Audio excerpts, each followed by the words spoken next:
Estamos juntos mais um dia, mais uma vez, na presença de Deus.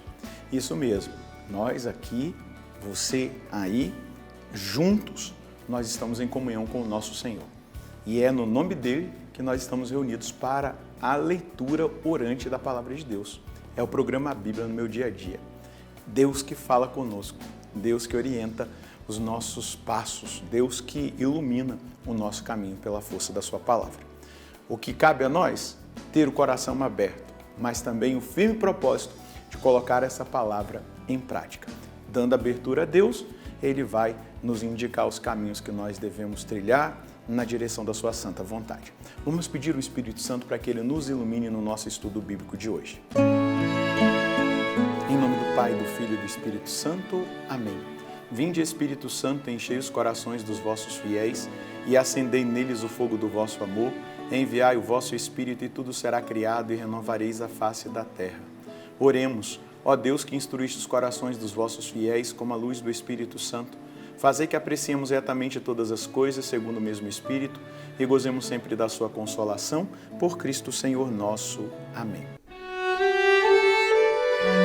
Nós vamos iniciar mais um capítulo do livro do Êxodo. Já estamos na reta final, faltam poucos capítulos para nós encerrarmos o livro do Êxodo. Então pega aí a sua Bíblia, também o seu caderno ou o seu instrumento, onde você anota, não é, os textos que você estuda, as mensagens, para que a gente junto possa fazer o nosso estudo hoje. Então, Êxodo 38, anota aí, versículos de 1 a 20. Êxodo 38, versículos de 1 a 20. Juntos nós vamos ler o texto e depois meditar. Fez o altar dos holocaustos de madeira de acácia. Era quadrado e tinha 2,5 metros de comprimento e de largura e 1,5 metro de altura. Nos 4 ângulos fez pontas que dele sobressaíam e revestiu o altar de bronze. Fez também de bronze todos os utensílios do altar, os vasos, as pás, os aspersórios, os garfos e os braseiros. Para o altar fez uma grelha de bronze em forma de rede e colocou-a sob a beirada do altar à meia altura. Fundiu 4 argolas para os 4 ângulos da grelha de bronze para receber os varais. Fez os varais de madeira de acácia e revestiu-os de bronze. Introduziu-os nas argolas dos 2 lados do altar para assim carregá-lo. Fez o altar de tábuas oco por dentro e com os espelhos das mulheres que estavam de serviço à entrada da tenda do encontro, fez a bacia e o suporte de bronze. Depois fez o átrio. Cortinado do lado sul do átrio era de linho retorcido e media 50 metros de comprimento. Havia 20 colunas com 20 bases de bronze. Os ganchos das colunas e as vergas eram de prata. Do lado norte havia 50 metros de cortina, 20 colunas e 20 bases de bronze. Os ganchos e as vergas das colunas eram de prata. Do lado ocidental havia um cortinado de 25 metros, 10 colunas e 10 bases. Os ganchos das colunas e as vergas eram de prata. O lado oriental, onde nasce o sol, media 25 metros. De um lado da entrada havia 7 metros e meio de cortinado, 3 colunas e 3 bases, e do outro lado mais 7 metros e meio de cortinado, 3 colunas e 3 bases. Todas as cortinas que rodeavam o átrio eram de linho fino retorcido.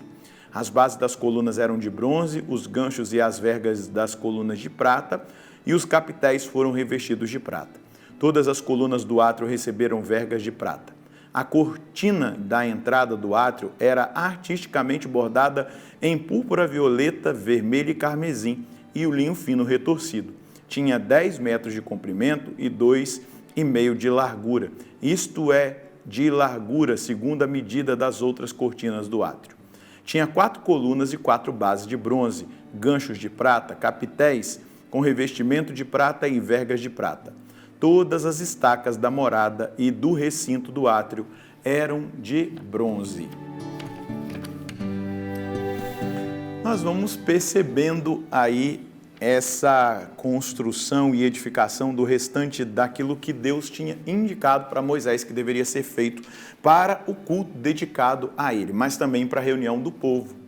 esse povo deveria se reunir para adorar a Deus, para fazer as suas súplicas, para estar na presença de Deus, e também toda a dinâmica que existia naquele momento sobre a questão da remissão dos pecados, da expiação dos pecados pelos sacrifícios dos animais oferecidos aí no altar dos holocaustos. Então, nós vemos aí as medidas e tudo aquilo que foi feito em relação ao altar dos holocaustos e também a bacia. Mas vamos lá para uma parte espiritual que é o que mais nos interessa entender a partir de agora.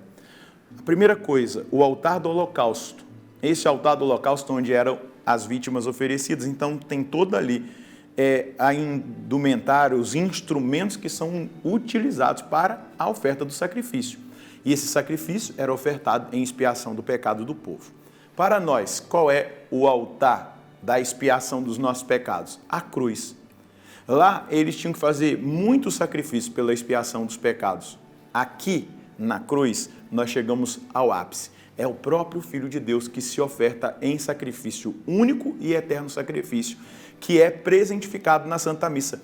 Não é um sacrifício de Cristo que é oferecido na missa, é o sacrifício do Calvário que é presentificado na Santa Missa. Então, você vive essa experiência na Santa Missa, quando você vai ali, a expiação, a justificação, a redenção está acontecendo, presentificada no altar do sacrifício da Santa Missa. Depois, a bacia. A água, ela é o símbolo sempre da purificação dos nossos pecados no batismo. Então, essa bacia, ela estava ali à porta da entrada, exatamente porque o sacerdote, quando ia oficiar, exercer o seu ofício sacerdotal, ele tinha que se purificar, porque para estar em contato com Deus é necessário estar puro. Claro, o batismo nos purificou do pecado original, mas o sacramento da confissão nos purifica dos pecados cometidos depois do santo batismo. Eu já expliquei aqui uma vez que os santos padres dizem que existem duas águas que purificam: a água do batismo e a lágrima do confessionário, do arrependimento, do coração contrito. Por isso, para nós adentrarmos o Santo dos Santos, para nós comungarmos o corpo e o sangue do Senhor, nós precisamos estar em estado de graça, purificados. Recorrer ao sacramento da confissão se nós cometemos um pecado mortal. Não podemos entrar no Santo dos Santos impuros, ou deixar com que o Santo dos Santos entre no nosso coração, no templo que somos nós, encontrando impureza do pecado. Paulo vai dizer, aqueles que comungam o corpo e o sangue do Senhor sem fazer distinção, sem estar preparados, podem estar comungando a própria condenação. E não é isso que Deus tem para você. Então, a bacia ali, ela simboliza isso.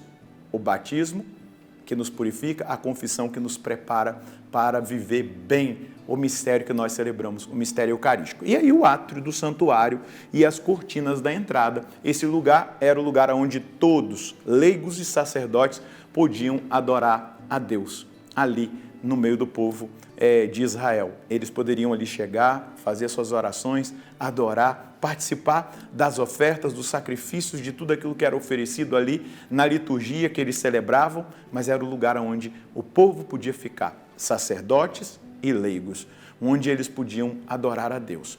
Veja só, o convite que o Senhor nos faz é um convite de adoração.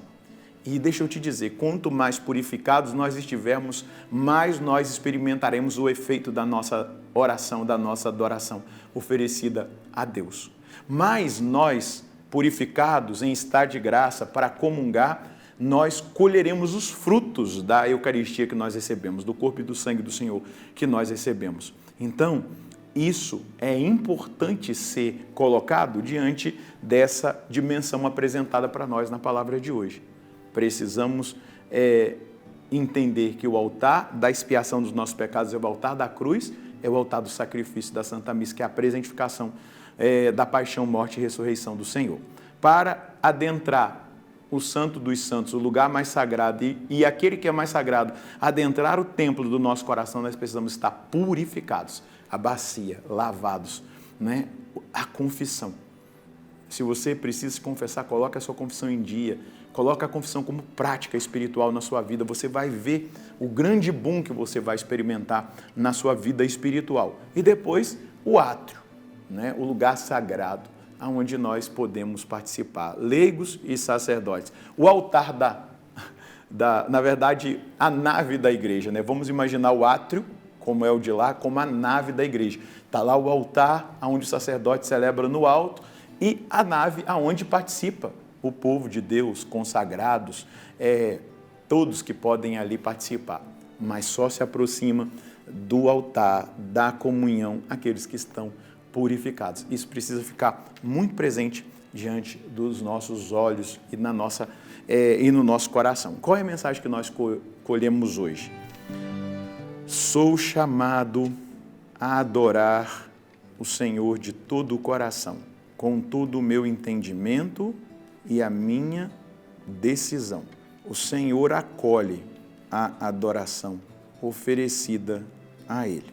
Devo assumir a redenção, a expiação dos meus pecados e a justificação, estabelecidas no altar da cruz e presentificado no altar da Santa Missa. Quanto mais purificado eu estiver para a oração, a adoração e a comunhão eucarística, mais frutos colherei, mais frutos espirituais colherei para a minha vida.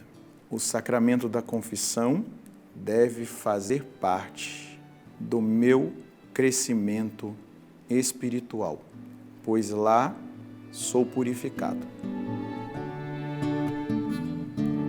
É pela confissão que nós estamos preparados, purificados para colher esses frutos que nós podemos colher na Santíssima Eucaristia, na participação da Santa Missa, na nossa adoração, na nossa oração. Então, coloca o sacramento da confissão como uma meta, pelo menos uma vez por mês. Se precisar de mais vezes, vai, não tenha vergonha, mas não fique na impureza, não fique no pecado mortal, não comungue de forma sacrílega. Se você está em pecado mortal, não comungue, faça essa escolha, faça a sua comunhão espiritual, é melhor, mas busque a confissão, para que você possa experimentar todos os benefícios deste santo sacrifício oferecido em favor da humanidade e de cada um de nós. Vamos rezar? Senhor, a sua graça me basta, me é suficiente, a sua graça me alcança, me provoca a dar passos muito concretos de conversão, mas também me atrai cada vez mais para a sua presença, para a oração, para a adoração, para viver o santo sacrifício. Eu te agradeço, Senhor, porque no altar da cruz o Senhor conquistou a minha redenção, pagou o preço do meu resgate. No altar da cruz o Senhor expiou os meus pecados. No altar da cruz o Senhor me justificou. E isso é presentificado no altar da Santa Missa, onde o Calvário, onde o sacrifício do Senhor é presentificado no altar da Santa Igreja. Obrigado porque quisestes deixar-nos esse grande dom, esse grande presente do seu sacrifício na Santa Missa, presentificado nos nossos altares. E eu quero participar dessa comunhão profunda, receber o seu corpo e o seu sangue. E eu quero estar preparado, eu quero estar em estado de graça. E eu te agradeço também pelo sacramento da confissão, da penitência, que me faz lavar-me inteiro dos meus pecados e estar puro para experimentar todas as graças e bênçãos contidas, Senhor Deus, na comunhão eucarística, na oração e na adoração, oferecidas a Ti de coração puro e sincero. Obrigado, porque o Senhor me alcançou e alcançou os meus irmãos no estudo bíblico de hoje. Amém. É o dom que a igreja nos oferece, o corpo e o sangue do Senhor, o sacramento da confissão, a possibilidade de adorá-lo, de orar, de estar na presença do Senhor.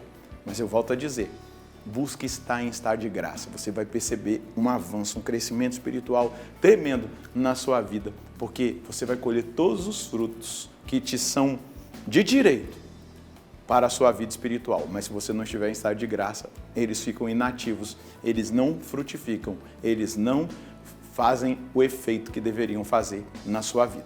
Deus abençoe você, Deus abençoe a sua família. Nós nos encontraremos no próximo programa, se Deus quiser, no nome do Pai, do Filho e do Espírito Santo. Amém.